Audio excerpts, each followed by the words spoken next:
We are live for Empire State of Baseball on this Monday, June the 22nd, 2026, airing on X and YouTube, presented by Diamond Sports Media and powered by StreamYard.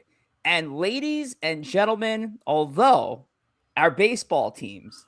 Oh, Corey, throw it back at the old studio. I love that. That just threw me off. OG. Look at that. Despite our baseball teams giving us these mental lapses of they're playing good, they're playing bad, they're all over the place right now. And despite what's going on over at MetLife with the FIFA World Cup, doesn't matter. We're still raving, ladies and gentlemen, because by the last time we went live, the New York Knicks became your 2025-2026 NBA champion. Congratulations to our favorite New York basketball team, the New York Knicks. Corey, Favs, talk to me, brother. How you feeling? Listen, let me tell you, absolutely incredible. I mean, what a phenomenal run for the Knicks. I was on cloud nine for a while. I know a lot of the Met community has been pissed off lately, but the Knicks gave us something really happy to cheer for. First time, listen, I just turned 35 a couple of weeks ago. And this is the first time I've seen one of my local teams actually win a championship, a local team that I actually root for win a championship. Because I grew up, I saw many Yankees. I saw several Giants. I did not ever see a Met, a Jet. I don't count Rangers 94. I didn't know what a hockey puck was. And I never saw the Knicks. So the Knicks are the first one of my bunch to finally win it all. What a phenomenal run. Absolute blast. Really excited. What a fun time. What a fun month for the Knicks. Fun month or two in that playoff run. Yeah, congrats to you, champ. Joe, I know you're a little bit of a Knicks fan yourself there. How you feeling? Yeah, I'm extremely happy. I found the finals to be very entertaining basketball games for the most part. I think one of the big things with me in the last several years, probably since COVID, is that the sport of basketball has been missing a flow to it, an energy to it. I thought they had more of that than what the game has presented recently. There's still too many threes. So I'm like Corey. I'm a Knicks fan. Do I live and die by what the Knicks do on a day in and day out, night in and night out basis like I do with the Jets and the Mets? The answer is no to that. Mm-hmm. Even the Devils, I'm a bigger hockey fan than I am a basketball fan. But I am very happy to see it. I never thought I would actually see the day. And that was something, when anybody asks what's the next franchise you root for to probably win a championship, you wouldn't even think that. You would just say the Knicks are the Knicks, so they're never winning. Just like the Jets are the Jets, they're never winning. So that's broken today. It's cool to see. The city was encapsulated by it. It's been quite a journey, especially because baseball's kind of moved into a lull. The Mets aren't very good. The Yankees are missing Aaron Judge, even though they're playing decent baseball, where it's kind of taken a back seat, especially in the city, and for a good reason. But I did find it interesting that this was actually the first parade the Knicks have had. They had won 2 other championships, yes, but the city had cut back on parades due to budget constraints in that time. That and the fact that the Mets and Jets both won in that time frame. So that's kind of the funny thing. So this was actually the first parade Knicks fans have ever gone to, which makes it even more fascinating for Knicks fans, especially ones that were alive back in the early 70s. Tom, we don't talk a lot of basketball. I'm not even sure if you're a Knicks fan. Your thoughts? Not a Knicks fan. Was watching it, was rooting for them. Not going to claim, hey guys, we did it. But was watching throughout the playoffs, was getting excited, wanted to see him win, but I'm not gonna. Well, I wasn't running out to Dick's at 11:30 to like pick up the shirt and the hat like I would if the Yankees were to win. But correct. Hey, it was awesome. It was so much fun. Tom looks like a Miami Heat fan. That's. I mean, listen, looks to me. Do you have a basketball? Wait, do you even have a basketball team? Not really. I mean, I'm a Jersey guy, so I rooted for the Nets, and then they left. So I kind of just like, all right. And even like when I'd root for the Nets. It's like I wasn't like watching. Kind of like Joe, big Devils fan. So I've watched a lot. I've watched a lot more hockey than basketball in my life. But playoff basketball is always fun to watch. So I watch a lot of playoff basketball. I watch like the Christmas Day games, that kind of stuff, just to see. But again, not claiming it, but it was fun. It was fun to watch. It was cool. Well deserved, well earned championship. So that's where I stand. Come back, kids! In several, if not all of those 5 games in the NBA Finals, there was at one point where the Spurs had leads in each of those games. And a couple of those games, of course, we talk about that Game 4 forever. I mean, that Game 4 is immortalized. The OG Anunoby tip, amazing stuff. And even Game 5. It looked like, hey, this is going to be, Spurs defending home court, and the Knicks still end up pulling it out at the end. Yeah. I was over in St. Lucia watching the game, and I didn't think I was going to be even able to watch the game because St. Lucia, by the way, anybody wants to go to St. Lucia during the NBA Finals, they're not streaming any of that over on ABC. So I had to watch it off my phone with the Wi-Fi turned off, cooked my phone, and I was without a phone for almost a full week out my honeymoon. Now, not the worst place to not have a phone for a week out in St. Lucia. It was a great time. Shout out to the wife off our honeymoon here. But man, still great time, crazy time. I was able to FaceTime my dad in those last 2 minutes and just force him to just turn the phone screen around so I could watch a little bit of the game. And then we caught the tail end, so it was great. Corey, Joe, real quick before we transition fully to baseball. I'll say I had a question too, but okay, I mean, sure, we could do that, but both you guys, Knicks fans, also both Jets fans, Mets fans, which teams will have the craziest parade if either of those teams win a championship? Corey, you can start. I'll go to Joe after. Yeah, between the Mets and the Jets, I'm gonna say the Jets because they haven't been there in so long. At least the Mets have been to the World Series several times in our lifetime. The Jets haven't come close outside of a couple of Rex Ryan years where they lost in the championship round. So. The Jets will be crazier, and it's also less likely to happen. Yeah, the Jets would be seismic because they've been so incredibly bad for so long. I mean, that's also why the Knicks thing has exploded the way it was. The Knicks have basically been a non-factor in the NBA since 2002. They had a brief run with Carmelo Anthony, and then this new run with this new crop. The Mets have been there. The Mets got there in 2015. They got there in 01. They had runs in 06, in 24.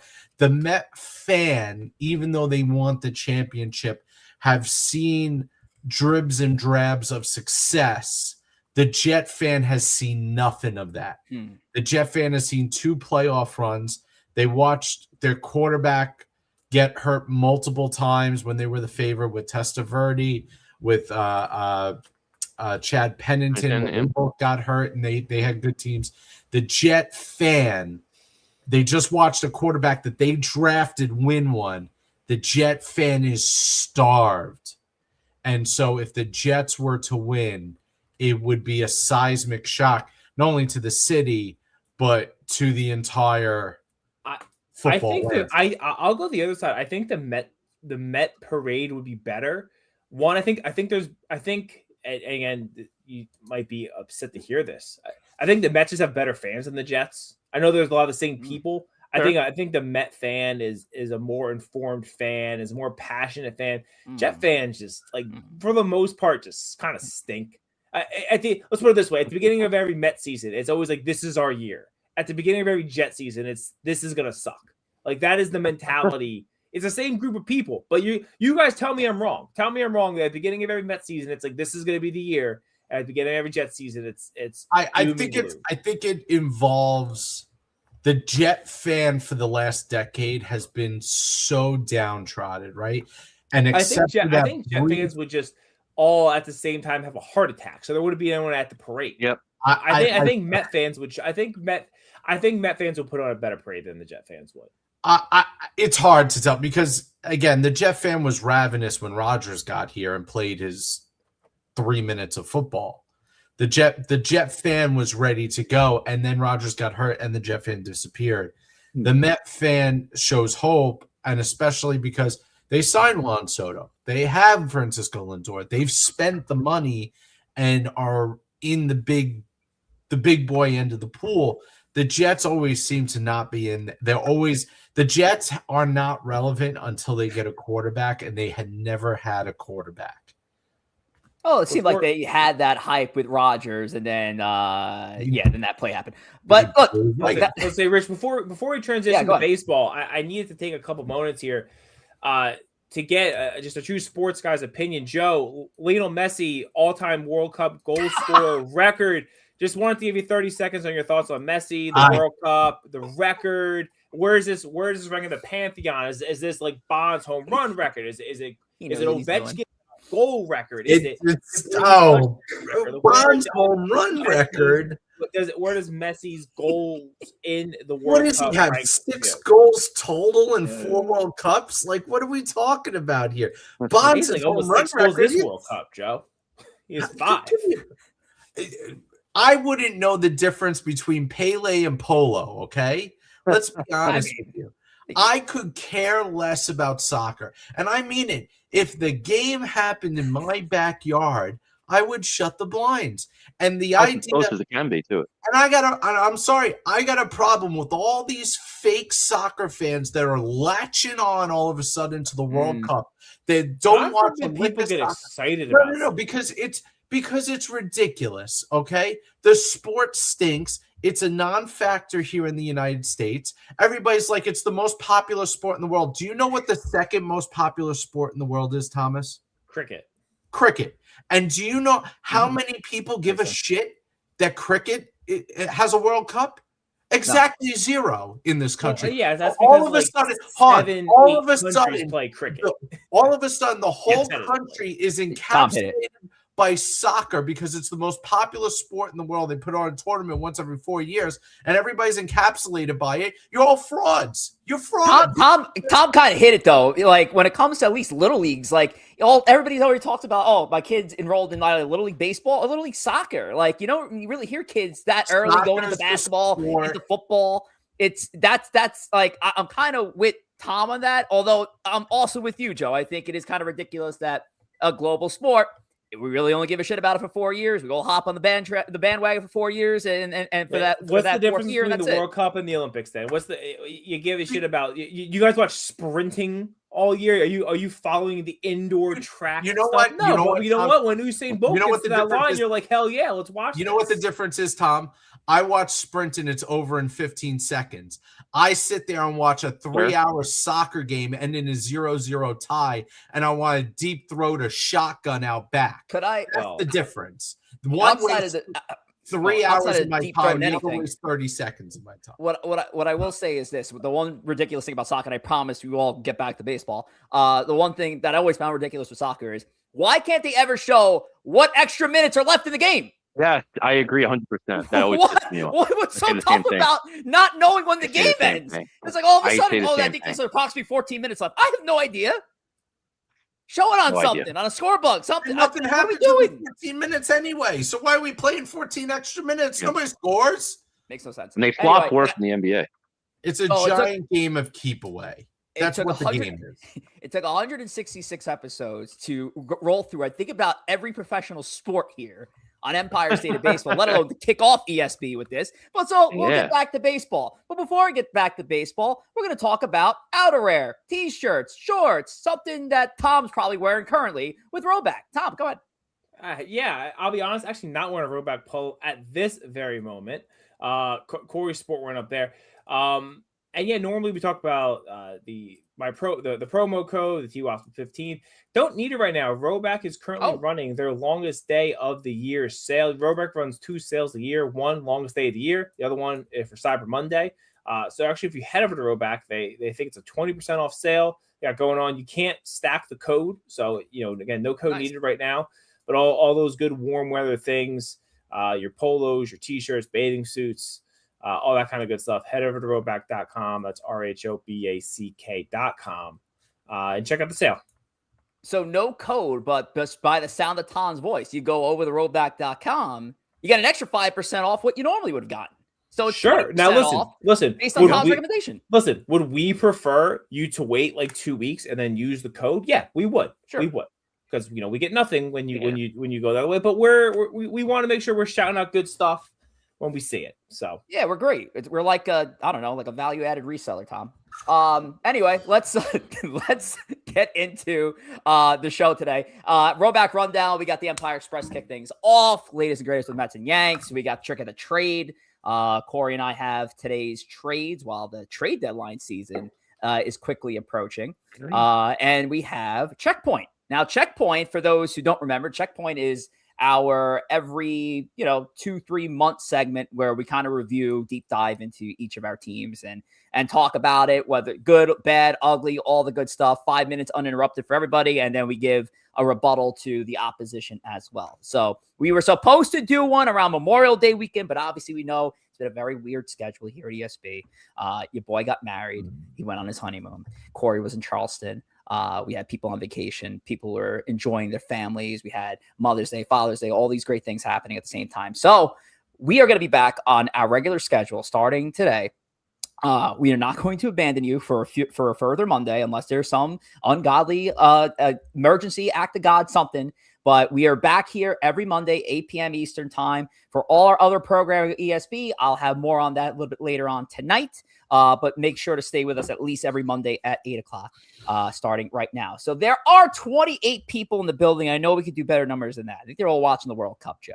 So let's get them all in. So while you're out there and you're listening in, make sure to blast the link out. Send it to your friends. Send it to your wife. Send it to your husband. Send it to your dog. Send it to your grandma. Send it to your niece. Send it to your sister's ass. Send it all over the place because we want people back here to talk baseball. Basketball season's officially done. Let's go, Knicks. Hockey season's done. Who won that? The Hurricanes, I think. Did the Hurricanes win the championship? I know we got the World Cup going. Let's bring people back to baseball. We got All-Star season come up, trade deadline, all that great stuff. But let's talk about something that's not been so great, not been a really great topic, and that's been the New York Mets. So, Joe, let's start off with you with the Empire Express edition of the New York Mets and your thoughts lately of this team. I know we got our bigger checkpoint segment, but just a couple thoughts, as you see right there, 12-10 in their last 22 games. I don't know if the proper title was trying to stay afloat or just on the brink of drowning. But, Joe, what are your thoughts right now? Yeah, they're a frustrating team to watch. The offense has picked it up as of late. Since May 1st, they've scored 4.5 runs a game, which is an okay number. It's enough to keep you in ball games. I think the biggest issue is now the pitching is back to a place where it's not good enough. And they're just it's frustration all around. And yes, Lindor is coming back this week. The Mets were rained out today. So I think he played a sim game at Citi Field today. Him and Christian Scott played in it. And I think he was supposed to have tomorrow off, and he's supposed to be back Wednesday. That is the initial plan for him. So the Mets get that back. The problem is the pitching is not enough. And the same problem childs that existed last year exist this year. Every time David Peterson pitches, the Mets are going to lose. It's automatic. Every time Kodai Senga pitches, the Mets lose. And they have not been able to replace these guys in this rotation, especially with Holmes. If Holmes was healthy and Scott was still healthy, although Scott's coming back next week, you could afford to cut bait with at least one of them. Right now, the Mets can't fill out a rotation. And so, we're waiting for the Mets to go on a 7-game or 8-game winning streak and get themselves back to 500 and say we have a legitimate shot. There's still only 5. I think they're 5.5 back of the third wild card and still have a shot. But with this pitching, there is no 7 or 8 game winning streak when you have 2 automatic losses in the rotation. That doesn't exist. And so the Mets have to figure out real quick before the season is officially lost, and we're getting close to that point, what they're going to do, because the current setup is just not working. And I the offense was the problem early in the year, and the pitching was fine. Now it's reversed. Now the offense has kind of gotten itself afloat as Carson Bench has gotten himself prominent. As AJ Ewan's played well, as Soto is one of the hottest hitters on the planet, as Bichette started to pick it up. So the offense is fine. It's not great, but it's serviceable. And now we're back to the pitch and not being good enough. 100%. It's crazy. You said it, Joe. It's like the beginning of the year, it was the offense. Bo Bichette was useless. Benj started off really rough. Both of those guys turned it around, especially Benj. Ewing came up, sparked the team. Outfield defense has been great between the two of them. But it's hard to get that sustained run that the Mets need when the pitching is just completely falling apart almost every night. I mean, there really isn't one guy. The only guy I might trust right now is Nolan McLean, and it's not like he's pitching to the level I thought he would. He's not pitching bad. You know, he has a couple of rough outings in the last month, but he's also had a couple of good ones. He's coming off one of his best starts of the year. He had a brilliant last outing. Yeah, absolutely brilliant run. But you mentioned it. I mean, Kodai Senga goes out there, now they lose. David Pearson goes out, they lose. And it seems like the Mets rotation it always goes based on how those two are performing. Because if you look back at the first half of last year, again, the Mets were the best team in baseball in the middle of June. They were the best team in the National League. I think they were tied for first in baseball. They had one of the best team ERAs in baseball, and Kodai Senga had the best ERA in baseball. David Pearson was an all-star. Senga got hurt. Peterson completely fell off the cliff by July and never bounced back. And when the two of them were pitching the second half last year, the pitching was dreadful. And now this year, it's the same thing. They go out there, they're completely dreadful. I don't know what happened to those two. Senga, it's probably just the injuries, constant injuries. Eventually, he just never can get it back. Peterson's the one I really just don't know. It flashed in the pan, I guess, first half of last year, but this year is more towards this norm. It's just unfortunate because every time it seems like the Mets start to go on these little runs. I mean, you have it there at the top. In the last 22 games, they're 12-10. Problem is, you go back 22 games ago, they were 11 under 500. Right. 12-10, they're still 9 games under 500. And this is the thing that they inch back up. They get to like 5 under, 6 under, and then they hit that week where they win they lose 5 of 6 games. And then they're right back to where it was. It takes them 2 to 3 weeks to build up enough games where they're like 5 under and 1 week to reset to where they were. And they're not getting that sustained run. Yeah, I mean, you can pull a few different positive splits from the Mets of late, but none of it's still good enough to get you closer to where you want to be. Like, you want this team to go on a run. You want this team to have a 13-1 type of run. You want this team to kind of go crazy over a homestand, a road, and they're just not pulling it together. I think they're doing enough right now because, look, 2 weeks ago when we had the conversation, the Mets were 5.5 games out of that 5th wild card spot. I still think they're 5.5 games out of the 5th wild card. 6, I think now, yeah. Hasn't really been much movement. You would think that, given 2 weeks time, like maybe the Mets would be falling out of it completely. But if they are not going to put together that sort of run, there is no conversation of October. And so you have to start thinking of, okay, is it time to start moving some assets? Now, one way I can spin it here too is even if the Mets have a second half run in them where you get Francisco Lindor back off his injury, you get some of the players that you've been missing to injury this year, you get some bounce back performances. Is it still in the best interest for the Mets to still move on from Freddie Peralta by the midseason deadline, regardless of where it ends up? I just think that right now, given how I don't know what you're going to get from him at this point, and how, but that's the thing, Tom. They've gotten so little out of him lately. You might as well move him maybe to a team that's going to see, okay, well, look what he's done over the last few years in Milwaukee. That's enough stock to maybe send a couple of prospects over. But Joe Corey, your thoughts on Freddie Peralta going in a trade, regardless of where the Mets are in a month from now? Yeah, I mean, unless they somehow claw their way back to 500 by the trade deadline, which is increasingly getting unlikely. And the only way they do that is if Freddie's pitching well. I mean, they're going to have to explore moving him. But to Tom's point, what are you going to get from him right now? He's been awful. He hasn't been awful, but you get something, but you're not going to get.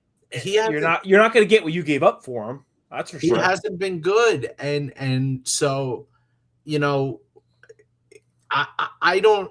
It's not a move that none of us question the move, right? Like when the Mets acquired him, we said yes, that was the guy we need. That was a guy we needed to get. We needed a top end starter, and the fact is he hasn't been a top end starter.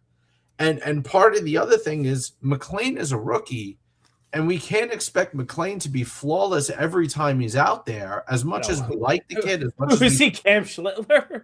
Well, again, as much as we think McLean's going to be a great pitcher for us, he is still a rookie, and he's going to have his ebbs and flows. And he had a bad 3 starts earlier in May. He's turned it back around. He had his best start of the year last week, his last start. I just, like, at some point, you know, you got to almost throw your hands up and say, there's nothing else I can do as far as David Stearns' perspective, because he went out, he got a top pitcher, what he thought was a top pitcher. He's done enough. A guy he knew well in Milwaukee, and he's not lived up to the bill. And so you have to question whether he has the makeup to pitch in New York. I don't know if that's it. Whether he's hurt, I don't know if that's it. Or he's just running into some bad luck and not pitching well, which happens, but Mets can't afford to happen. So, in my opinion, they have to move on from him if they are not if they're not close to 500. They got to move on from him. I completely agree. Yeah, they need to get something out of him. They need to get something out of Brooks Raley. I'd even shot Weaver. Weaver's been phenomenal. The Mets need to refresh. You know, last year they refreshed the core, or they blew up the core. They need to blow up the rest, because the pieces that are left that sunk you last year are still here. And it's time to blow those guys up. Like, it's time to get those guys out of here. The Vientoses, the Petersons, the Beatties, all of those, Asenga, they gotta go. They gotta go, because I don't know if you can win with Juan Soto. I don't know if you can win with Soto and Lindor as your best 2 players, but I know you cannot win with Peterson, Senga, Vientos on this team. I know you can't with that. No, Joe's right. And real quick, just to Tom's point about a return. I mean, I'm all for trading Freddie Peralta. We're at the point where Sean Manaea has a better ERA than Freddie Peralta. You gave up 2 top 5 prospects to get him. At this point, you're lucky to get you gave up 2 top 5. You're lucky to now maybe get 1 lower end top 10 and maybe just a lower prospect in general. And then you sign up for that in a heartbeat if you can get that deal. Before we flip to the Yankee side, let's hear from you and see what you have in our comments. Jacob Petruzzi goes, I didn't know Rich owned Knicks jersey. Yeah. The only one I've ever owned is Carmelo Anthony's. We're looking to upgrade that to a Jalen Brunson at some point. We got Enrique's in the house over at City Fades Barbershop in SMP. Yeah. Shout out to Enrique. The wifey's here. Hubby's looking so tan. I didn't know, I was already tan. Like, it's genetics. Jacob goes, y'all need to sweep Philly. Okay, this is him just running down some Mets comments here. Mets going to pull a 2023 Yankees and not buy or sell because they need butts in the seats. I don't even know if that's that can't. It's again, but we're talking about Freddie Peralta. You know, it was a couple of years. A better example would be Shohei Ohtani a few years ago with the Angels. The Angels needed to sell seats because Shohei was their big ticket guy. At the end of the day, it was hard to make a 2-month package for a guy like Shohei Ohtani. Is actually really making the Tiger Schoolbowl talk a little bit more interesting, because the Tigers have actually been playing good baseball of late. We'll more on Schoolbowl in a little bit. Let's see. I wonder how many series wins they have. Call up Thornton for the rest of the year. And we have our guy Joe goes, I still think in the long run, McLean is going to be great for you guys.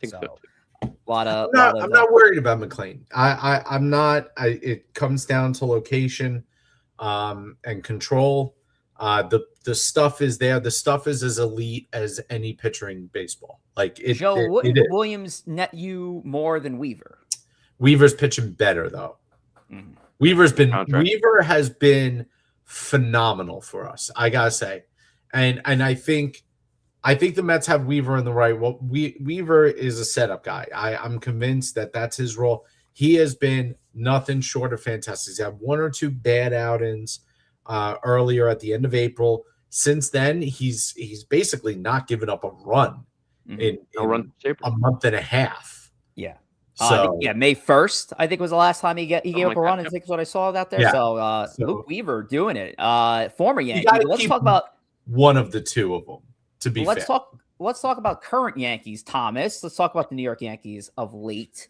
Again, more on them on a deep dive at Checkpoint later on today. Now, look, are we changing the tune on the June swoon?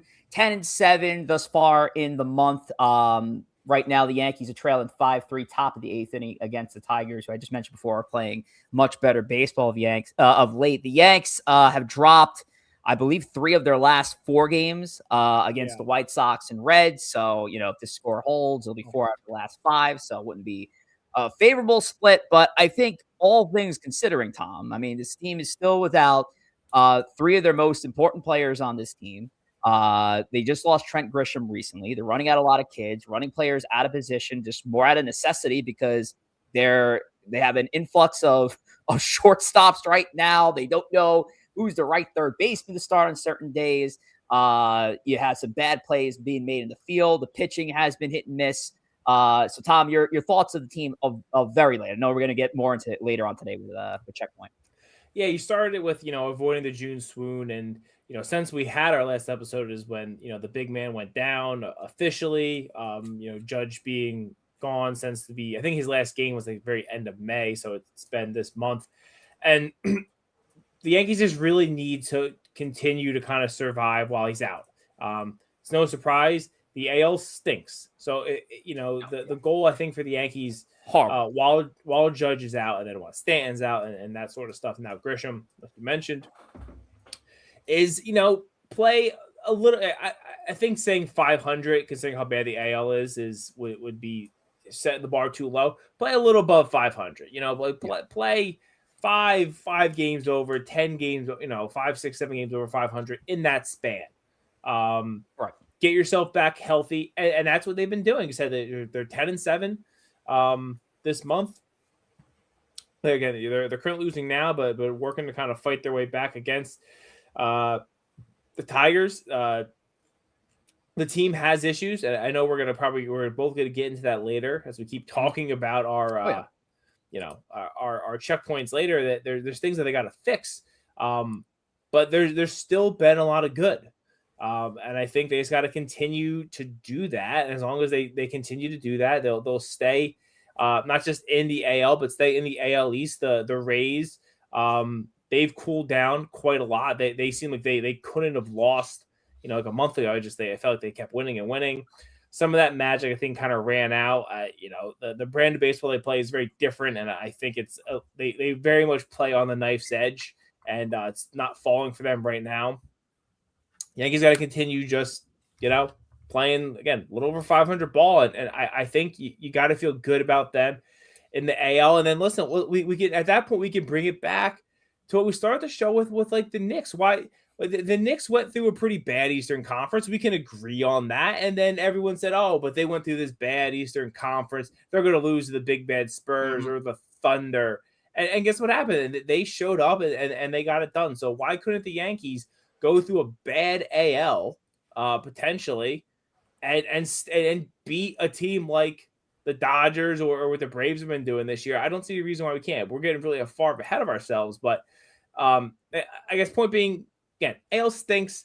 Just continue to win enough. And I think they'll be okay. I think that's the most realistic expectation. You're not expecting that, Aaron Judge goes down and your team's going to just skyrocket to the top. Luckily, in the time that the Yankees have lost Aaron Judge, they've really played the worst of the American League, and that's benefited them. In the middle of it, they did play the Blue Jays, and they took 2 out of 3 against them. They played the White Sox, who've been on the rise. They took 2 out of 3 against them. So you're still facing some good teams in the middle of that. But like you said, I think you're absolutely right. I think this team, the expectation is stay at 500. Like, you can't swoon if you're playing 500 baseball. It's not fantastic, but it's the minimum you just want right now while guys are on the mend and the Yankees before the Yankees make that first move at the trade deadline, it's going to help their cause. And I think we know what those moves should be. But a lot of people of late are talking about a move that is starting to really pick up some steam. And I think it is fan based, but there are the reports that the Yankees are going to be in the mix. I do want to set some time and talk about the business of Tarek Skubal. And Tom, I want to get your thoughts, and Tom and Joe and Corey, getting over to you guys as well. Look, when it comes down to it, if you're going to look past the last, I want to say last 4 years, and you're pulling in a left-handed pitcher who's pitched to the tune of a 2.99 ERA in that span, has been in the Cy Young conversation multiple times, an all-star multiple times, a left-handed starter, and you're saying you're adding that to the starting rotation, I'm going to be very happy about it. You know why? Because that's Max Fried. That's Max Fried just returning. The Yankees do not need Tarek Skubal, people. And I get, it's the shiny toy idea that the Yankees have to get in on every big bad that shows up by the August 3rd deadline. It is ridiculous. This is not a need for this team. And if you have the assets to make the move on a Tarek Skubal, then those assets should be used towards the offense that you desperately need right now, towards the bullpen pieces that you desperately need right now. I'm not understanding. I get it. He's arguably been the top dog at that position over the last few years. But when it's clearly not a need for this Yankees team, Thomas, I want to hear from you and hear from everybody here. What are your thoughts on this whole Tarek Skubal nonsense happening with the New York Yankees? So here's I think the other side of what you're saying. Would the Yankees be better suited going out and getting a all-star third baseman or an all-star shortstop or an all-star catcher or a great closer? Mm-hmm. Yes. Are those guys available? I don't think so. You can't. I brought this point that Joe has brought up a lot in the past. I think it's one of the smartest things he's kind of ever brought up, and it pains me to say it. You can't trade for guys that don't exist, and you can't trade for guys that aren't being traded. So, yeah, is 05 A-Rod available? Yeah, I would love him on this team, but he's not. I don't point to me the third baseman that's going to come in and that's going to play a good third base and hit in the middle of the lineup. I don't think it's out there. There's talks about catching out there. Ryan Jeffers out there. Tyler Stevenson. Would that be an upgrade over what the Yankees have currently? Of course. But it's not the move that puts them over the top. Do the Yankees need a starting pitcher? No. But would Tarek Skubal make this team better? Yes. Tarek Skubal would make the team better, and then you figure it out from there. You say, hey, we're going to run Skubal, Schlittler, Cole as a rotation in the playoffs. Rodon as a fourth. You kick Warren and Weathers to the bullpen. That improves your bullpen.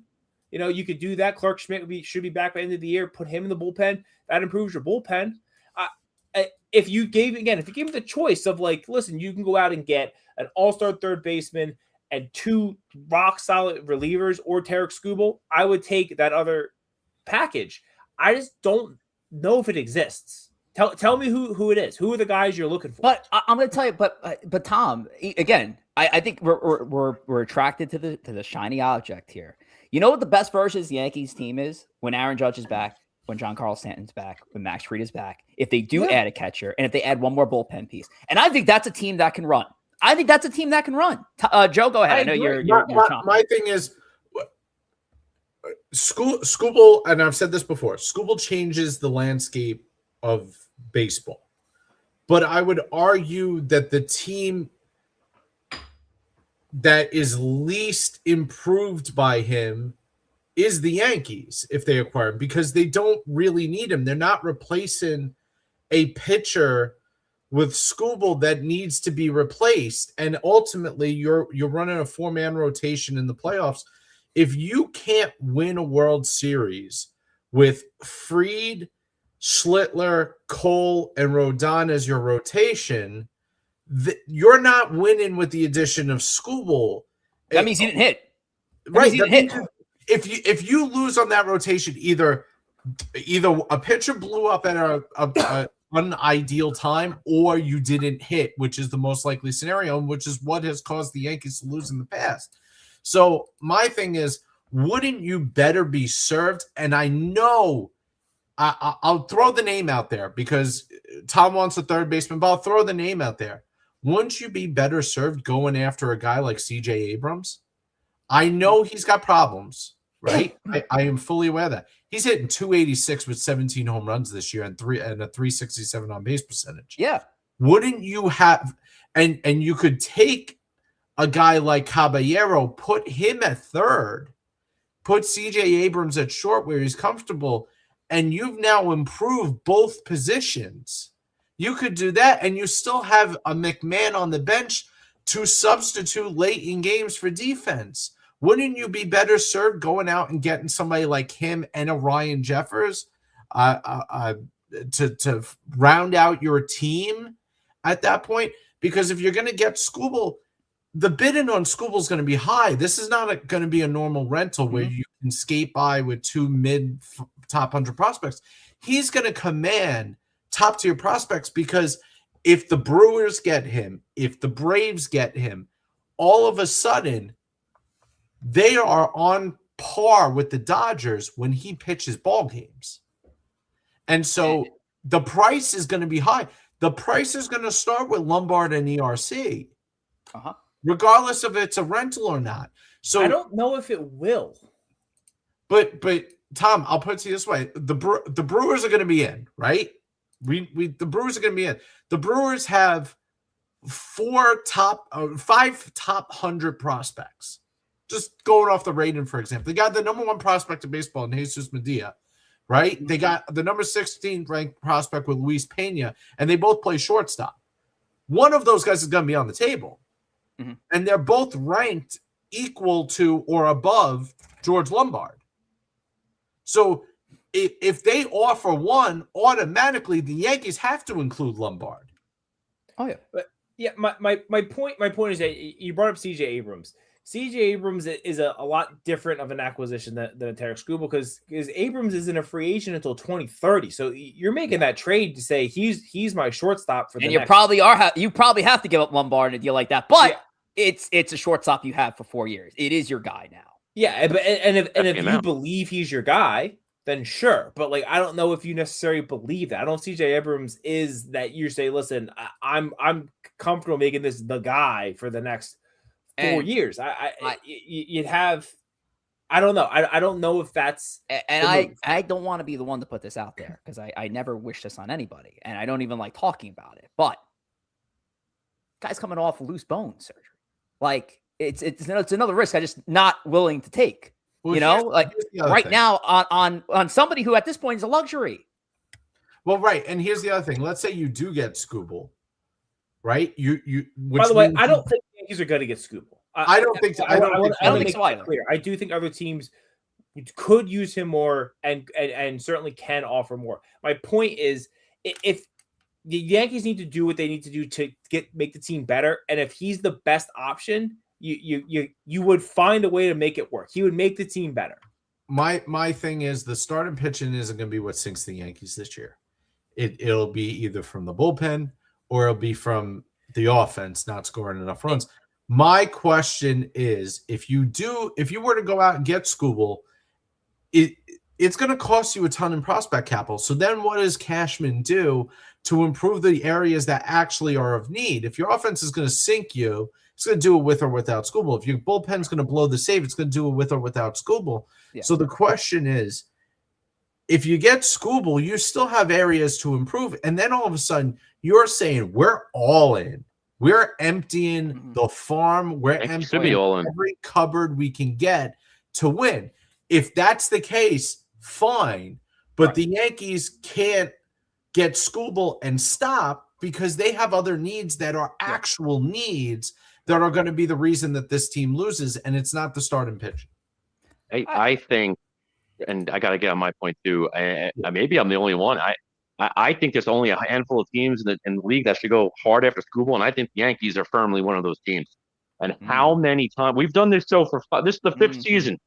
Every trade deadline, we kill the Yankees for not going out and making the big move. Every year, a post-mortem of the Yankee seasons, man, they should have went out for the big bat. They should have went out for the big arm. They should have made the big move after the deadline. Oh, they didn't do it. They didn't get the big piece. In the offseason, they didn't get the big piece. Yankees got a chance to get a big piece. And we talk about pitching being a strength. What happens if Fried come back and he sucks? Max Fried also has a 5.5 career playoff ERA. That's not a guy who's pitched 2 games in the playoffs. He's pitched in the playoffs almost every season of his life. 5.5 ERA. Garrett Cole's 36, coming off a major injury. What if he hurts his arm again tomorrow? I mean, he sucked today. All of a sudden, you could have that. Carlos Rodon, he's going to end up being your number 2 if that happens. But I feel like you're Carlos Corey, Rodon's not for number 2. nothing. And it's usually I don't really oppose you on most stuff, but like, aren't you just talking about the game of baseball? Like, these what exist everywhere. It's the game of baseball, but you got a team that's got a legitimate chance to win. You're the best team in the American League, bar none. And you're gonna go against the Dodgers.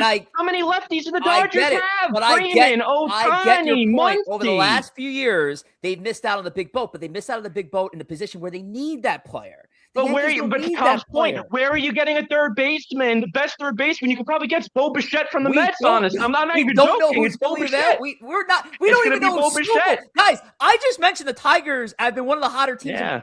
Scoble, that might not be on the table by next month. If the Tigers have some kind of comeback in over the next couple weeks. The Yankees have continuously failed to get over the hump. They're nearing the end of this older core. Judge is hurt. He's in his mid-30s. Cole's in his mid-30s, major injury. Fried's, 33, 34 years old.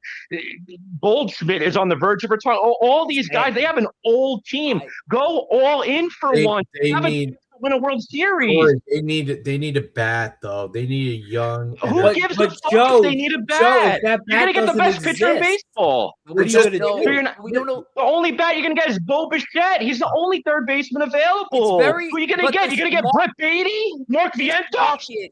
Will change in a month from now. The problem is nowadays we live in, and this is stupid. I know we all agree with this. We live in an era where 12 teams make the playoffs, and we still live in the same era where the trade deadline's way too fucking early. If the trade deadline should be happening in August, really, like it's happening August 3rd, but it should be happening mid to late August because we really don't know who's going to be the true buyers and sellers by the time we have this conversation again next month. And so I know it's going to change. Any team can get hot over the next month. It could alter where they are strategizing. A lot to talk about there. If you're going to hop on with us later at Extra Innings, we'll be back later on tonight. You can hop on X. Get the best rotation in baseball and get an ace on the mound in every single game of the playoff. All right. They're the best rotation in baseball, I think, healthy right now. But look, okay. But we'll agree to disagree. Have more on that a little bit later. Let's get into Trick of the Trade. But before we do that, let's talk about Instagram and the talk. And Corey Favs is going to do that for you. Yeah, listen, go ahead and follow us on our different social medias, TikTok and Instagram at Empire State of Baseball. You'll find meme reels, archived segments, graphics, you name it, you'll find it there. Again, at Empire State of Baseball, 7,900 plus on the gram, 200 plus on the talk. Go ahead and give us a follow. Recently hit that 200 plus mark, but we're going to get some more stuff out on a TikTok. TikTok was, with everything else like going on with ESB, was kind of like on a weird pause. But we'll get back into it. But let's get into Trick of the Trade. And I will actually kick us off because I'm going to give Corey some time to catch his breath here. We're going to play a little game called Trick of the Trade. We won't do the 3 at-bat system since it's just one guess, so everybody can kind of just jump in and guess. So let's do that. And we're going to pull up that trade. Where is that trade? Well, actually, let's pull up the standings first. Joe took a massive lead after our last time out. He's up to now 12. Corey's at 8, and me and Tom are tied in 3rd place with 6. So here we go. We're going to start things off with the Yankee version of Trick of the Trade. And we got this one. And we were talking about the MLB trade deadline, but this happened actually during the old August waivers deadline. The Yankees acquired this player from the San Francisco Giants, sent Abiatal Avellino and Juan De Paula to get this player. Oh, man. Joined late. Right before the deadline. There's the one guess that's not it. I know. Let me hide the chat. This will be the classic. I know what you're trying to get. You're trying to get me to say that I'm not gonna do it. Oh, actually, what is it? No, he won't back. I hope you do it. So,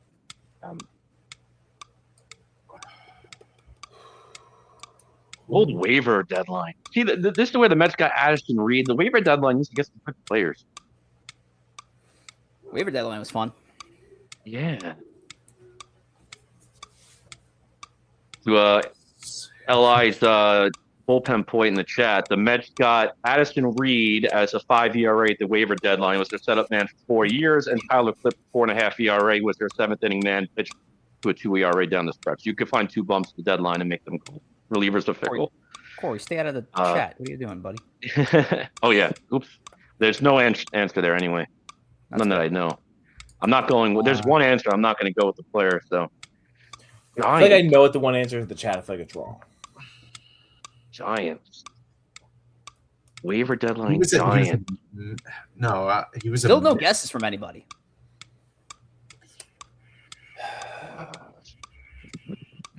Waiver deadline. He goes.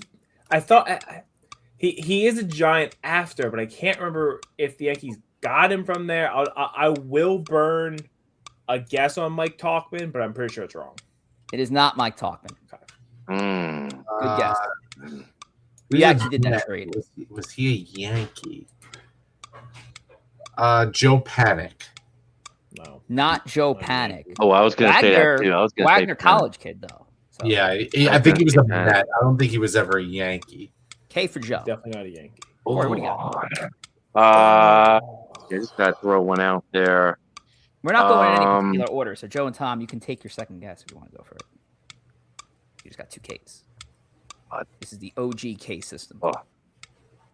Gio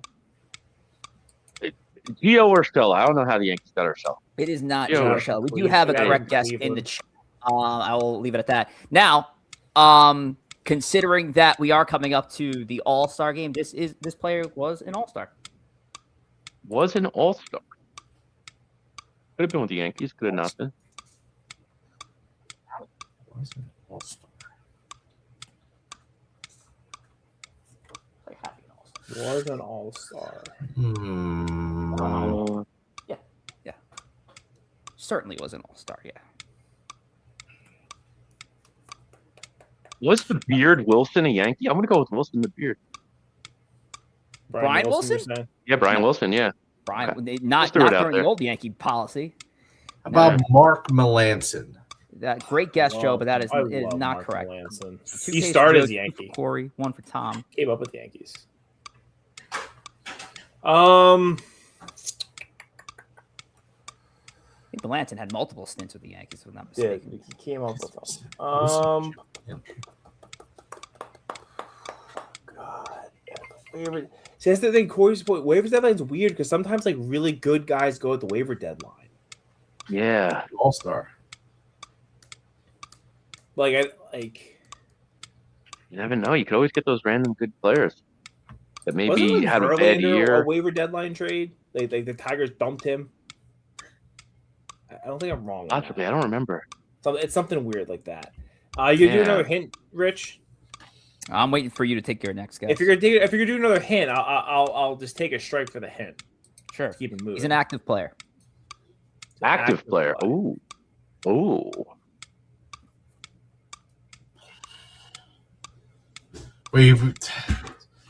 One guy was just a Yankee, so I don't think it was him, and he wasn't an All-Star. And this guy was an all-star. Yeah, so it's not the guy I'm thinking of who was also just Met for 5 seconds, but I know he was a Giant.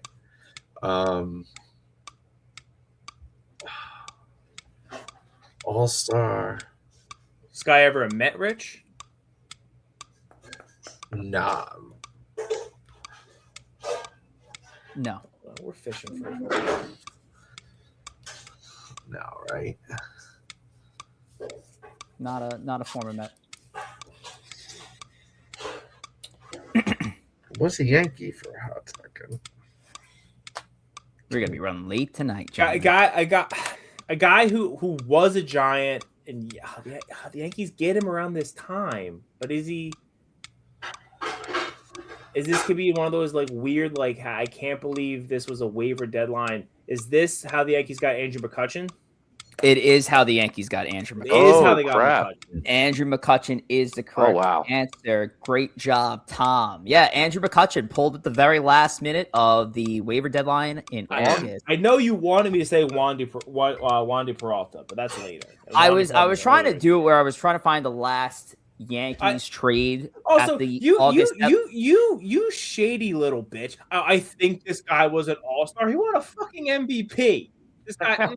I said no. Then I corrected myself and I said, oh yeah, no, he's certainly an all-star. Yeah, he's an all-star. I think he's an all-star kind of guy. I'd have to say how many times he was an all-star. 5-time all-star, 1-time MVP. What am I gonna just tailor made this for you, Tom? You got it anyway. So why even complaining? There you go, Tom with a point. The acting, always not good. A needed point. All right, let's move on to the next one here. And Corey said, "Fuck the Mets. We're just gonna do a trade that has nothing to do with them." Hell yeah. Loosely tied because this is how Freddie. I know there's a lot of talks about should Freddie Peralta be traded. So this was actually the trade that got Freddie Peralta to the Brewers to begin with, and we're going back almost 11 years ago here in December of 2015. So Brewers got 3 players, including Peralta, with 1 player going to the Nationals. Didn't even know Nationals he was or the Mariners. Excuse me, the Mariners. Excuse me. Yeah, so the Mariners acquired. Said this player. Mariners. Is this Colton Wong? It is not Colton Wong. I think he's been on both teams. No, Wong would have went from Milwaukee. Guess that. I know, but I guess he was a Brewer and a Mariner. I'm thinking of Brewer Mariner. He's known to being like a St. Louis Cardinal, wasn't he? K for Tom. He was also a Cardinal. I'm pretty sure he was also those two. Still a crappy guess. I mean, let's think here. Is it Gene Segura? It's another good Not guess. Gene Segura. Oh, good guess. By the way, for the That was a good record, Colton Wong was a Brewer and a Mariner. Timeline wrong, but he was both those teams. So. Gene Segura's a really good guess. Lorenzo Cain. Not Lorenzo Cain.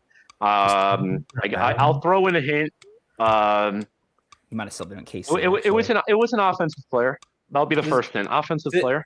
A non-active, no longer, not Vogelback, a no longer active offensive. Okay. Vogelback. That's a good guess. I like that. How about Jonathan Lucroy? Not Jonathan Lucroy. Also a good guess. I don't know if he was a lot of good names. Really good names coming out. We're getting to the Swift territory of names here. I feel like the Brewers and Mariners made a lot of freaking trades. Offensive player. I'll give one more hint after Rich. Bill Hall? Not Bill Hall, but this is a guy in his best year, hit 35 home runs, was mostly a 20 home run guy.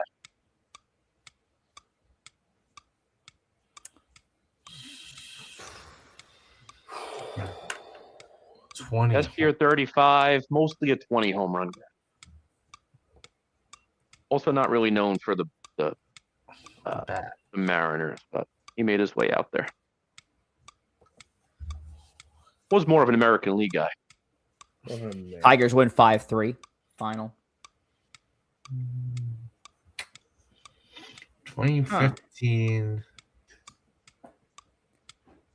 Milwaukee. Oh, is this Eric Thames?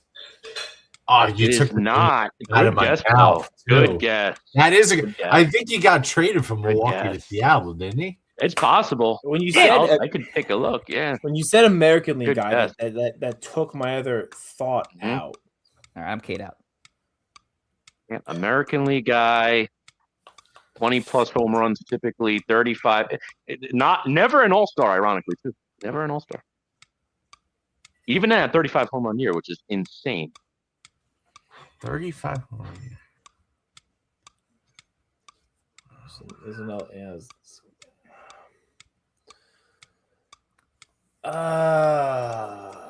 Offensive. Rich killed me with the Eric Thames. That was a good one. That was a good guess. Yeah, that was a That good was guess. a good guess. I thought I sealed it This with was that in one. December, so this is after 2015. See, I got to start doing trades like this. Stop being so Yankee centric. Yeah. Well, we're gonna run out of them. We got. There's still a lot. Was a Brewer. I think he had a good year with the Brewers. Tom is They have one got K 2 left. Ks. Joe's got 2 Ks. I will say because of the return with Peralta, the Brewers won this trade in the long run. In the long run, the Brewers won this trade. Yeah, I would think. So not Eric Thames, not Gene Segura, not Jonathan Lucroy, not Known more as an American League guy.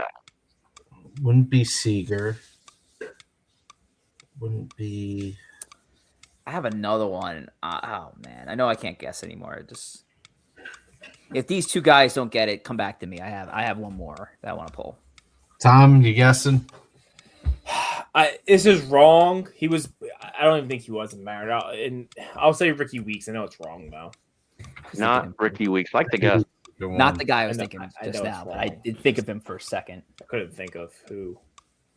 20 to 30 home run guy.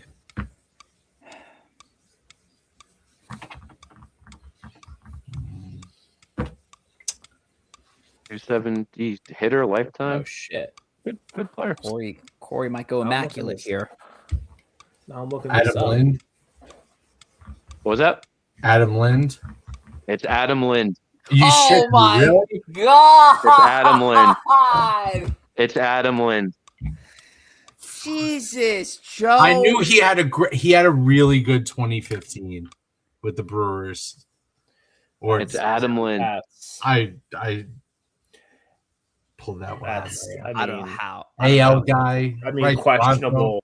I don't even First know of how all- he does it anymore. Also, looked it up by the way. Ricky Weeks did go from the Brewers to the Mariners in 2015. Oh, wow, look at that. Agency sign. Didn't Gene Segura also go from the Brewers to the Mariners?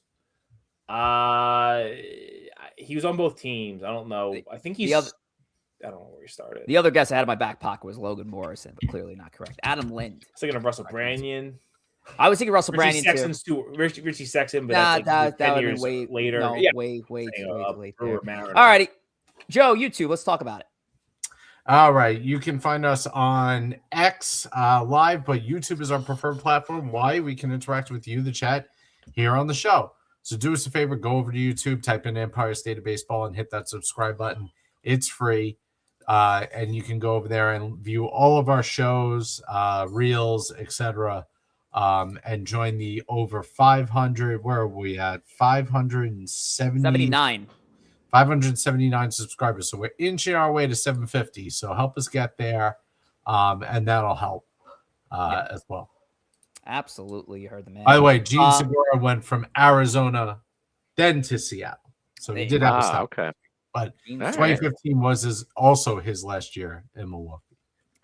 Let's turn it over to one of our favorite segments. It is called Checkpoint. Again, we were supposed to do this all the way back on Memorial Day weekend because that's technically our first checkpoint.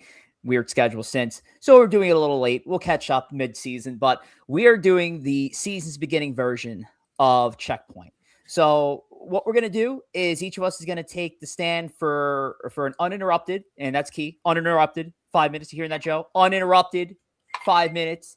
Let the folks kind of talk about their team, get into it that way. And then there's going to be an oppositional take that'll run for about a couple of minutes as well. I'm actually going to kick us off. Joe is going to be my opposition here. And then we're going to run it from there. Joe's going to be opposed by Tom. Then Tom's going to be opposed by Corey. Then Corey is going to be opposed by me at the end. So 5 minutes uninterrupted. And we're going to kick this off with, of course, the New York Yankees. And with the New York Yankees, folks, and we'll start the 5 minute timer now. 5 minute timer is going. So let's get into it. This is our checkpoint. Corey, get out of my big screen, please. Get out of my big screen. I'm already losing time here. So when it comes down to it with the New York Yankees, look, right now, it seems like no judge, no problem. I mean, of the last week, I think people would say, what the hell is wrong with you? Of course, we're going to have big issues with Aaron Judge being out and this offense not being the greatest, but it could be worse. So first in the AL East, first in the American League. Is it more maybe tended to because the American League has not been good this year? Possibly, but the Yankees are reaping that reward. They've been in this position multiple times where they've had to benefit from a bad rest of the American League, and they're doing it right now. So even without Judge, and I'll even go out and not just Judge, not having Max Reed, not having Giancarlo Stanton, Trent Grisham recently going down with an injury. They're not getting some of the best production out of guys that have been typically they're better producers in the middle of the order. But they're doing it without Aaron Judge right now. So that's an achievement in of itself. So it's only a matter of, okay, what's this team going to look like when you hopefully get Judge back and the rest of these guys? And we're still, waiting to hear on the new set of imaging results, which I think we should hear over the next 1 to 2 weeks on Aaron Judge. But right now, it's been good. This situation may completely change by the next time we do this, of course, but we got to talk about what's been over the last couple of months. But it really has to do with Plan B. And Plan B starts with a B. It's Ben Rice. Ben Rice has been incredible. I mean, you block the line right there and take out Ben Rice's name. I said this multiple times. The 293, the 1,000 OPS, the 22 homers, 53 RBIs. You would have thought that's Aaron Judge. I mean, that's an Aaron Judge stat line right there. It's been Ben Rice doing it right there. In his third year in the big leagues, second real full season at the first base position. Yes, there's been a lot of talk about his defense there at first, especially of late. He's been one of the worst defenders at the position, still relatively new to the position. He played the most of his minor league career at catcher. But right now, where you've been getting his offense, you really can't touch him at the spot. They've been spelling him with Paul Goldschmidt, too, to play first, and he's been doing a great job in of itself. But Plan B is Ben. I mean, he's been incredible. He should be your American League starter at first base, but Canada has overtaken the all-star voting. I mean, Ernie Clement looks like he's going to be the all-star starter at second base. No disrespect to Ernie Clement. I mean, Miles Straw is within the three, a few votes away from getting into the top 5 in outfielders. So Blue Jays are out there. Blue Jay fans out there, vote for their guys. But look, Ben Rice has been the man. He's going to make a case to the MVP this year. I think he's going to be in that conversation with Yordan Alvarez by year end. So right now, the Plan B in Ben Rice has been working magically, and I don't think there's not a fan in baseball who expected this emergence from Ben. And there's the backstop blues. I mean, there is some downsides with the New York Yankees. I can't talk about all of them, but I will certainly talk about one of them. It is catcher. The Yankees are getting the worst production there. Second worst average in the American League out of the catcher position. Also second worst OPS in the American League out of the catcher position. And where I would go to the nerds and say, well, maybe it's because of framing and blocking and we're getting a good defense. It's average still. Wells, yeah, sure. The frame rate is at 91 percentile. Cool. Escaras blocks above average, 90 percentile. Ali Sanchez doesn't even qualify yet. But this offense is so pitiful right now that I think if one of the 4 of us step up to the batter's box, I think it's a more competitive at bat at this point. So the Yankees do have to get better at the catcher spot. Tom mentioned earlier Ryan Jeffers, and that seems to be, there seems to be real legs behind a Ryan Jeffers trade. I think that's where the Yankees can't just mess around. I know, look, I talked about earlier, shiny toy and Tarik Skubal. Jeffers, to me, is the guy. And if it's not going to be Jeffers, it has to be a right-handed hitting catcher that's going to actually give you offensive production. The Yankees haven't really had good production out of catcher over the last couple of years. Look, I mean, Austin Wells, it is what it is. It just hasn't been good enough. It's time to move on. They got to get better at that spot, among others. But I'll wrap it up with 38 seconds to go and turn it over to Joe. Yeah, listen, I mean, the Judge thing has surprised us all, I think, in terms of how the Yankees have been able to stay afloat. Part of that is definitely due to the fact that they've had a nice schedule at the exact time they needed to have a nice schedule. The other part of that is the pitching's been so phenomenal that even the games they lose, they're in every single game. So when you put yourself in an opportunity to be in every single game, I'm curious to see what's going to happen as this schedule starts to stiffen up. If they can maintain that level of production from the offense without Aaron Judge, we do see the holes, particularly at catcher, at third base, shortstops up and down. Caballero's a good option. They're trying to get Volpe going. And then they're relying on the 2 kids in the outfield right now with Jones and Dominguez to play a lot of time. Grisham is going to come back, so that's going to make them have to choose between those 2 guys a little bit more as Grisham gets back into the lineup. So I think that's the case. Listen, Ben Rice has been phenomenal. Yes, he's not the greatest first baseman in the world. He's still learning the position. but he's been a revelation offensively. He's making a case for the discussion. I think Jordan at this point is by far and away the leader in the clubhouse for MVP. And you know us, we predicted Jordan Alvarez to be an MVP for years, pending only his health. Yeah. And he's finally healthy, and he's showing that when he's healthy, he is the equivalent of Aaron Judge offensively. He can be that kind of player offensively. That's what he's showing right now. So I think right now, Rice is in the conversation, but obviously Jordan's up there. But yes, I agree. I think the priority at the deadline has to be the catching position. Ideally, it has to be catcher, third base, and bullpen. Whatever order you want to put those in, I would probably say catcher 1, bullpen 2, third base 3, only because third base is going to be such a scarcity and so hard to fill anyway. But I would agree with you. I think you're spot on with the backstop list. They need a catcher. The reason it worked well a few years ago was because Wells and Trevino were basically a platoon. Yeah. And it worked well because neither player could hit same-handed pitching. And all of a sudden, the Yankees got away from that for some reason to save a couple bucks on Trevino. They should have never done that. They should have acknowledged Wells. Let's set Wells up for success and only play him against right-handed pitching. Let's get a righty catcher in here and only play against left-handed pitching and then see what we got. If Wells still doesn't hit after that, then he goes to the bench. But at the end of the day, they did not set up their catching position for success by having two catchers that complement each other. And that's the biggest issue right now. The Yankees have nowhere to go because both catchers have the same problem. They can't hit, and they're not being put in the best opportunity. So, Joe, let's flip over to you. And Tom's going to sit in the opposing chair and flip right over to the Mets and your analysis on their season's beginning. All right. So the New York Mets, listen, the rotation is first and foremost in shambles. And this is not just a this year problem. This is going back. And I started to think about it. This goes back to when DeGrom left. First Wheeler left before Cohen got here, and then DeGrom left. And since then, since really that those pitchers were called up, and the Mets developed that crop of that rotation before Syndergaard and Harvey got hurt, and while DeGrom was winning Cy Youngs. Since that time, the Mets have failed to produce a competent starter from their farm system.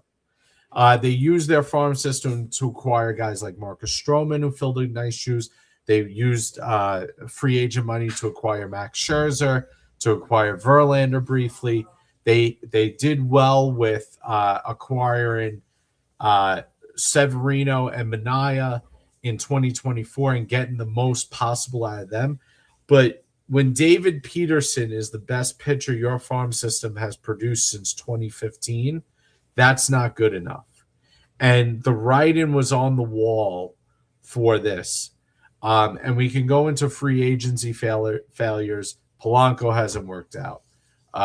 Williams hasn't exactly worked out. Bichette all of a sudden has started to find life in his bat, but has well under-exceeded the $40-something million he's being paid.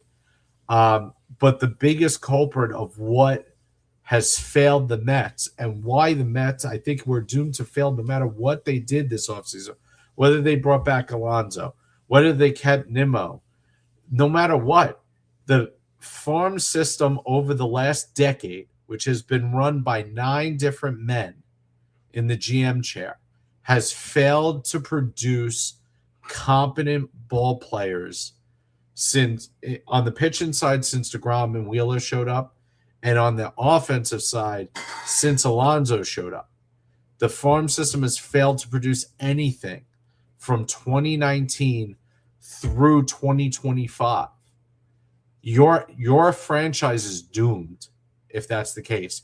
And you can only supplement it with free agents so far. And now every free agent you miss or hit on it affects your franchise 10x because there's nobody to replace them. So that leaves the Mets in a bad spot right now.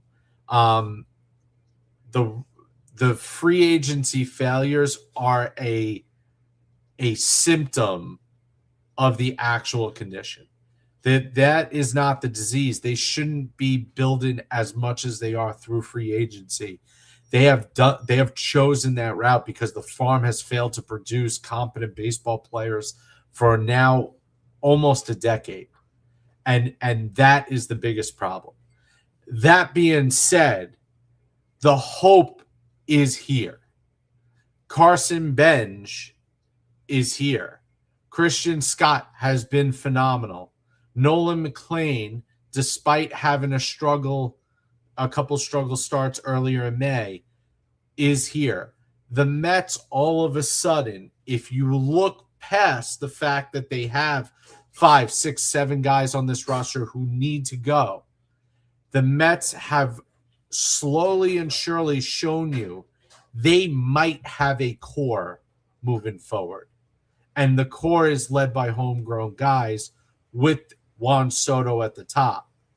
And that's Carson Bench, A.J. Ewan, Nolan McLean, and Christian Scott. If that is your core going forward and these kids develop the flashes that they've shown so far, all of a sudden the light is visible for where the future holds for this team. Bench, since he's been moved to the leadoff spot's batting .305. So if you take out April, Bench has been a leading rookie of the year candidate now.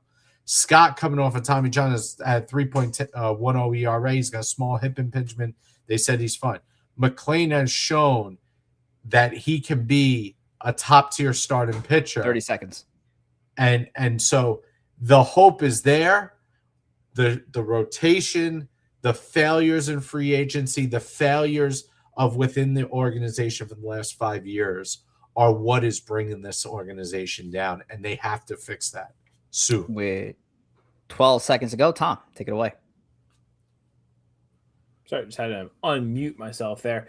I'll start with the middle point because I've talked about this, I feel like, a lot going to the season, that I didn't think the Mets made the right decision with their free agent signings, just getting rid of all the guys that, were good on the team and bringing a whole new crop of guys, I think is continuing to prove to be a big mistake for them. The rotation, that was kind of another one kind of tied up with the free agency. That it feels like the Mets and Stearns have been running this we're smarter than everyone playbook, where they can't. Yeah, look what we did with Manaea and Severino, like Joe mentioned. But your luck's gonna run out with that. Again, I think the Mets could have and should have went out and spent some more money on quality pitching. What happened with Peralta? Again, we all agree that was a good move that didn't work, and sometimes the right move does not work. But I think they really could have supplemented that rotation better. And yeah, they might have some good, promising young arms, but they're going to need to, into the next offseason, really go out and spend the money on probably like a Scooble if we're going to jump ahead to the offseason post lockout situation. They're going to need to definitely go out and do that. And I agree with the last one as well. The kids have been exciting, bringing a little bit of different brand of baseball to the Mets. And I think if you can supplement that with the right type of free agent signings and getting some guys back, I do think this team this year, it seems like it's probably done unless they go on some kind of crazy run. But they could be set up for the future with, again, some good young players, make the right signings, maybe get a new manager. And I think they really could be looking good in the not too distant future. There could be a team that has one of the biggest win improvements from one year to the next.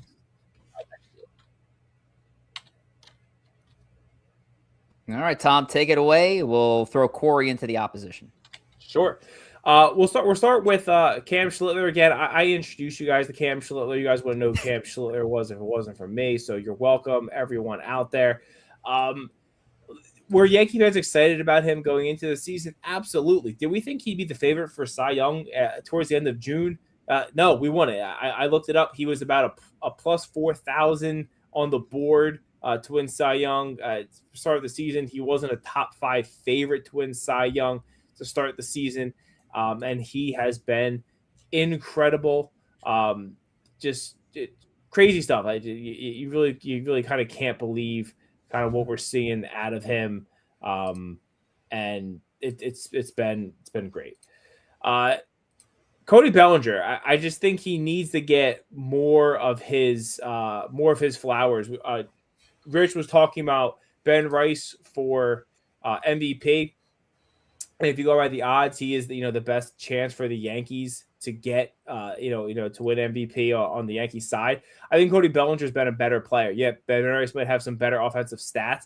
Cody Bellinger's been the best defensive left fielder in baseball. He also plays a really good center field. Also, he can play first base better than Ben Rice. And again, I'm not trying to hate on Ben Rice. I just think Cody Bellinger has been really incredible, and I think he has actually been more of the Yankees MVP just with the versatility and the things he can do, more than a Ben Rice. And considering the Yankees, when they got him, it was he was a down player, he was no good anymore. Has a good year last year.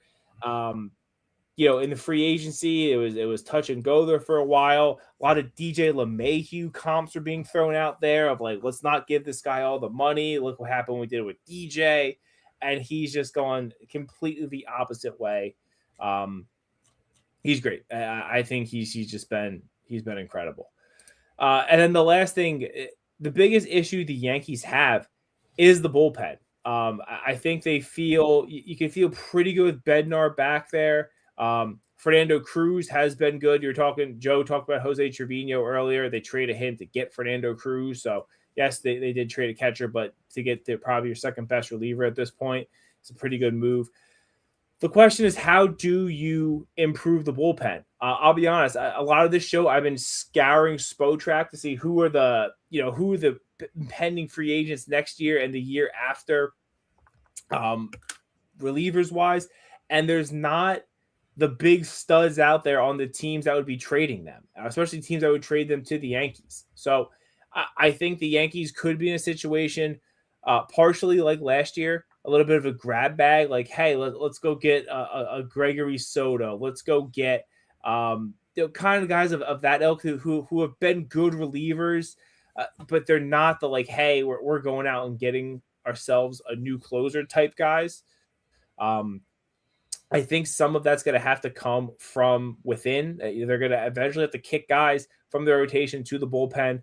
You have a LeGrand who's transitioning into a bullpen role in the minors right now. I think he's a guy who can make an impact. Again, if you get a Clark Schmidt back, has experience in the bullpen towards the end of the year. Because I just don't know if those trades are out there. We talked about trades earlier, and again, I kept bringing up, you can't just make up guys to go get. And that's kind of where I'm at. I don't know what trades are out there. Also, real quick to kind of go back to one of Rich's points, Yordan Alvarez is having a great year. I can't have MVP on a losing team. So you know what, Yordan, you're out. You can't win MVP if you're on a losing team. You're not making the playoffs unless you do something truly historic, things like Ohtani was doing. We can't have it. We can't have MVPs from teams with under 500 records. And I'm at about 4 minutes, and I will cede my time to Corey. There you go. I mean, I completely agree with you on the MVP piece. And if you're on an under 500 team, you're doing something historic, a record, something crazy in order to get MVP. And listen, you have it right at the top, Cam, for Cy Young. I mean, he's been absolutely phenomenal, and he really stuck out to me. That first playoff game that he pitched against Boston, what do you have, 8 shutouts, 12 Ks, I think something along those lines. Absolutely delivered in the biggest moment, and he's just continued to take that and run with it coming into this season better than any one of us could have thought. And the pitching itself is great as a whole. And I think when you go out and get Tariq Skubal on the deadline, you could also get some bullpen help in Kyle Finnegan. A name like that's interesting. He's, I think, $8 million this year, $8 million next year. I think he has a mutual option for 2028. Pitching to a 2 ERA, that could be a nice piece. You get Skubal and Finnegan to solidify your bullpen there. But the bullpen's interesting. I do think if you have a problem, and I know bullpen's a problem for the Yankees, as is the lower half of that lineup, and Rich mentioned too with catcher, especially it's being so weak. Bullpen's one of the better problems to have because you're going to get guys. Guys are always available at the trade deadline in the bullpen. It might not be sexy names, but you can get a couple of guys, and we see opposites. And going from my personal experience, I mentioned good examples before. There's also bad examples. You can go out there and get an absolute stud. Ryan Helsley, arguably one of the best relievers on the market last year, and he was god awful for the Mets. So relievers are fickle.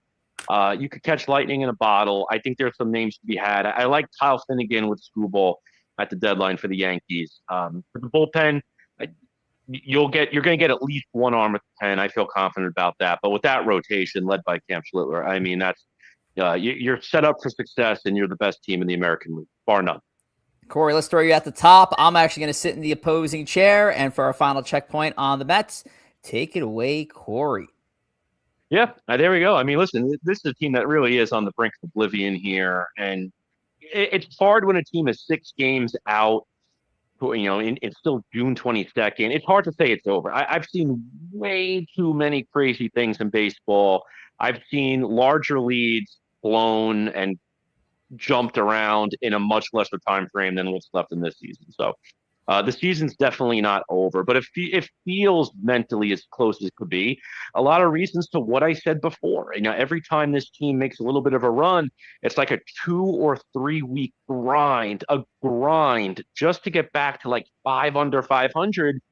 And then this happened twice already. They hit that stretch where they lose 5 of 6 games, and they're right back to like 10 under 500, right back. And just like that, 2 to 3 weeks of grinding out is completely erased within 1 week. And that seems to be the mantra with the Mets. And a big reason why that's the case is they simply do not have an adequate ace at the moment. Freddie Peralta was brought in to be the guy, and he's been absolutely dreadful. And, I mentioned it before. Sean Manaea, we're at the point. Sean Manaea's got a better ERA than Freddie Peralta. Sean Manaea didn't even start in the rotation. He started in the bullpen. He was doing long man stuff. He had miserable outings out of the pen where he'd get like 1 out and give up 4 runs.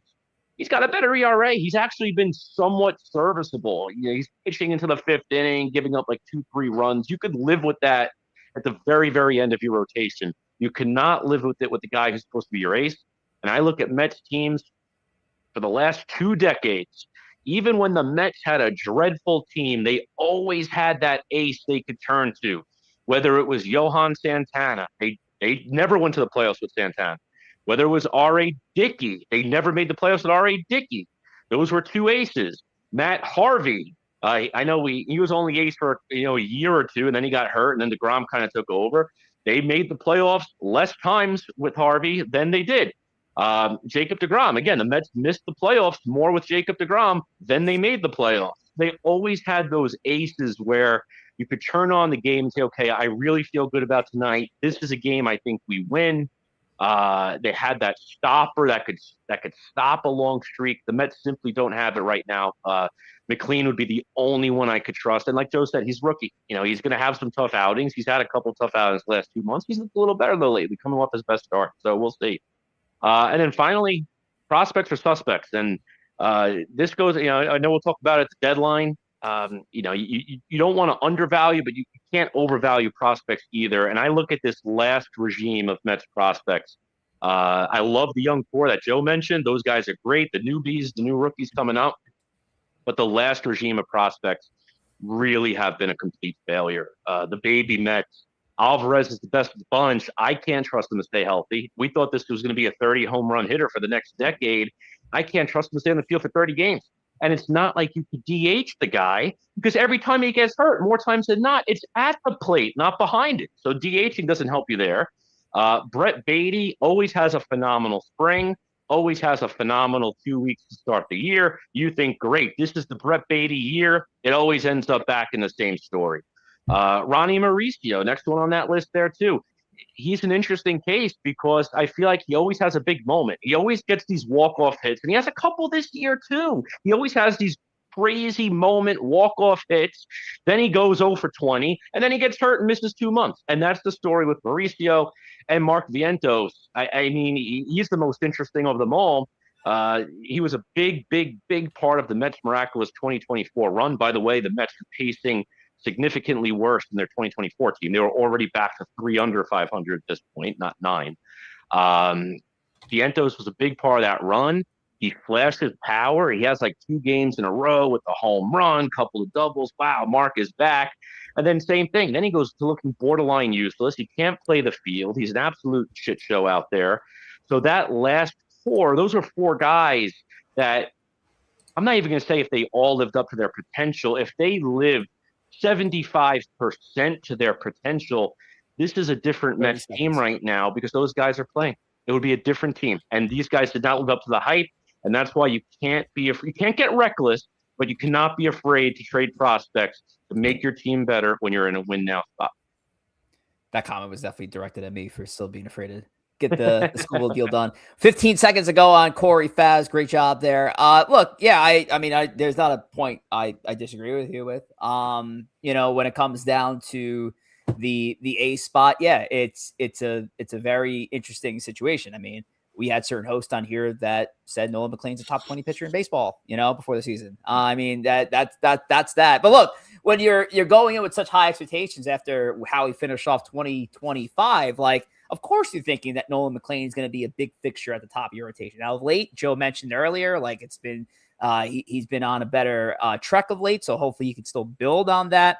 You add Christian Scott to that mix, and now you're building around the younger core. What's happened with Freddie Peralta is unfortunate. I mean, Peralta, though, for the majority of his career, has really been a number 2 in most good rotations the Milwaukee Brewers featured. Yes, he's been good over the last couple of years, and you're still expecting at least like 2-3 rotation production. You're not getting that right now. So it is unfortunate. I love the list of names you went through, by the way, of all the bad years the Mets had and relying on guys like Johan Santana and R.A. Dickey. But look, one of the more successful years that the Mets had, we always talk about that 2024 season. They didn't still have that guy, but at least you still had a better version of David Peterson. You had a better version of Sean Manaea. You had a better version of Kodai Senga. You had Luis Severino. Like, it was still good enough where top like 1 through 4, you felt like your team was still going to be given a chance to win baseball games. It's the last point you made is my favorite one. Joe kind of touched on it earlier, I believe, on the Empire Express segment with the Baby Mets, and he's kind of in the same mindset. Like, maybe it's time to just move on from all these guys. And I do agree with him, and I do agree with you as well. I think what the Mets did with Luis Angel Acuna Jr. over the offseason should have served as a template for the rest of these idiots. Mm-hmm. I think it's time you move on completely from the Baby Mets era. Even it was mentioned David Peterson and Kodai Senga on Joe's earlier rant. Like, add those 2 names to that mix of 4 right there as well. And set yourself up for the future that was talked about in the earlier edition. I think I love it. At the end of the day, prospects are always going to be suspects. So as much as we want to hold tight to these guys and want to say like, okay, these are going to set up, forget trying to win 1 championship. Maybe these guys will help us win a dynasty worth of championships. Dynasties are not guaranteed, people. Dynasty's not guaranteed. I mean, look, the Dodgers are kind of going through right now. And even though the Dodgers will still be at the end of the conversation, they'll still make the big move at the trade deadline. I'm sure of it. They're not having the greatest Dodger season right now, but this is what they do best. They get healthy at the right time. They go off the guys that have the track record. They ditch the prospects. And how many top prospects are still feeding the Dodgers team at this point? Not many. And I know that's not, it shouldn't be the template because of the way they do business, but at the end of the day, prospects are suspects. Let's not rely on guys that haven't made their major league debut yet. If there's a guy out there that's going to help you get over the hump, make that move. And I still disagree. It shouldn't be Tyler Skubal for the Yankees, but we'll have a further conversation down the line. But that is Checkpoint. So thank you guys for that. We're going to end our show in a little bit. Before we do that, we are going to talk about X and what's happening over at X. Just about everything. I mean, you can give us a follow over there. First and foremost, at ESB Podcast is the primary account. You could also give our subsidiaries a follow at ESBNYM, at ESBNYY. As we are going through this weird schedule, I will say we are going to slowly transition back to our normal space scheduling. It won't really start this week, but we will bring back a classic. We haven't done the show in quite a while, but I will get it going in a couple of minutes. It's going to be Extra Innings. So I will be going live on X on the ESB Podcast main account to host Extra Innings. We're going to have the return of Queens Boulevard also later on this week. Spoke from Phil from Shirley earlier today. He's very excited to get back going here. 2 o'clock Fridays starting this Friday. We're going to have a special edition of a Bronx Take that Friday, and that's going to kick off our regular schedule as we originally had it, Monday through Wednesdays at the very minimum, 1 p.m. Eastern time. And of course, you can check out our post-game show for the New York Yankees, BX2X, hosted by Big Slick. So that's going to do it, though, for ESB. So we'll throw it around the room for some last licks. Tom, we'll start with you. Joe, Corey for the wrap. Rich hit a little bit on the top, but happy Father's Day to all out there. Happy Father's Day to Joe. And to all the kind of dads out there. Big sport holiday for everyone. Baseball, golf, and that kind of stuff is going on for Father's Day. I just wanted to throw it out there. Yeah, I had a great Father's Day, second one technically. So, it's been a great year. I had a great time with my little pal, and wish happy Father's Day to all the rest of the fathers out there. Listen, I've been called Poppy, so I loved it too. Happy Father's Day. Let's go Nick. Love it. Happy Father's Day belated to Joe Pugliese and Tom Wospil, and I guess Corey, Poppy, whatever we're calling you now. Shout out to everybody here, and shout out to all the ESP dads out there. We love you all. Alrighty, that's it, folks. We'll see you next Monday. Back to regular cadences. 167 next week. Take care.